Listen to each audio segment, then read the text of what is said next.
Welcome to the devotional series, A Psalm a Day Keeps Satan Away, the podcast edition, episode 70, subtitled, Slow Down, Get Smooth, Smooth is Fast. And I'm Pastor D-Walk. Well, before we get started in Psalm 70 today, just wanted to make one more announcement about our upcoming trip to Greece in April of 2026, the end of April and spilling over into May of 2026. We had one couple cancel out, so we do have an opening for one couple for that trip. If that's something that you're interested in, please reach out to me by direct message or by email or text, and we can certainly give you more information regarding that awesome trip. So we start today with Psalm 70. It's a short psalm, and I'll go ahead and read it. So Psalm 70, for the director of music, a David psalm, a petition or a confession even. Hasten, O God, to save me. O Lord, come quickly to help me. May those who seek my life be put to shame and confusion. May all who desire my ruin be turned back in disgrace. May those who say to me, Aha, aha, turn back because of their shame. May all who seek you rejoice and be glad in you.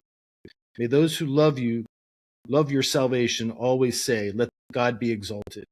Yet I am poor and needy. Come quickly to me, O God. You are my help and my deliverer. O Lord, do not delay. Psalm 7.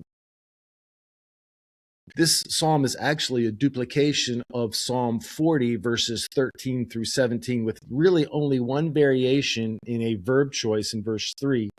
And the observation that in Psalm 40, Lord is used in every occasion when God is referenced, except the very last one. And in Psalm 70, Elohim, or God, is used to reference. And so you say, what's the big deal about that? And if we actually look at Psalms 42 through 83, we'll note the absence of the Hebrew term Yahweh or Yahweh to reference God, and instead, almost exclusively, the term Elohim, or God, is used to reference God. And so why the big difference in that section of the Psalter, and why do we see it here, of course, in stark contrast in Psalm 70 and Psalm 40? And the best theory is, and I think it's a good one, is that Psalms 42 through 83 were either written or edited or assembled during a period of time when the name of Yahweh was revered so much that they didn't even want to write it. We've talked before about how Jewish people revere that special tetragrammaton. It's called Yahweh, we would say in English. They don't say Yahweh, they say Adonai as a substitute in order to maintain that holiness of God.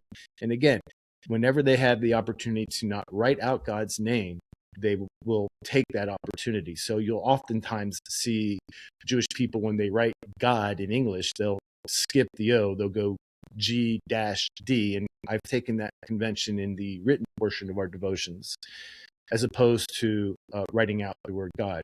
So you see that in Psalms 42 through 83. Elohim is used almost exclusively, probably during this period of time when this reverence for God was at its highest, or the name of God was at its highest. And then in other portions, as exemplified in Psalm 40, we see the term Yahweh.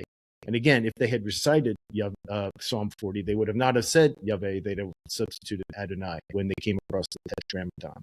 So that's one interesting fun fact about Psalm 70. The other is this very strange term, lahatzkir, that's noted in the superscript. And it's translated so many different ways, a petition, a confession, other ways as well. And it's just an example of how difficult it is with certain terms to translate from an ancient language. So there are two observations that I'd actually like to make today about Psalm 70.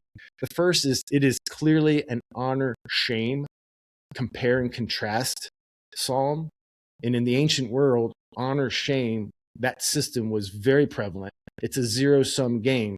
To bring honor to God would, of course, mean absolutely bringing shame to God's enemies, and vice versa. I would actually argue that that's a characteristic of our society today, not just in the East, but in the West. It seems that we strive to bring honor to ourselves and glory to ourselves at the expense of somebody else. So we see that in this particular psalm very clearly. So the question is, do you feel honored to be a child of God made in his image? Do you feel honored to exalt his name in praise? Do you believe that your life brings honor or shame to God? So this is an important question for us to contemplate today in our reflection. And the second observation is the fourfold repeat of the psalmist's desire for God to act in haste, to come quickly to help him or her. It happens twice in verse 1 at the beginning of the psalm, and it's bookended at the end in verse 5. And so, to me, the interesting question to ask is, do you ever, as you pray to God, ask him to slow down as he works on your problems or as you pray to him for certain things?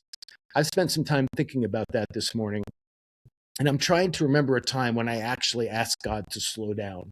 And of course, the answer to that is no. We want God to act in haste, to solve our problems, or to alleviate the issue that we have, just like the psalmist does. Now, there's a saying in the Navy SEALs, and I've had some opportunity to study the Navy SEALs over the last couple of decades. And one of their sayings in the Navy SEALs is slow down, get smooth, smooth is fast. So today, the goal of our reflection is twofold. First, feel the honor of being a child of God made in his image. Exalt his name. And second, slow down your expectations of when God will act in your life. Because remember, he is the smoothest and thus the fastest when it comes to filling the desires of your heart. He will arrive at the right time. Godspeed and shalom. Pastor D. Walk signing out.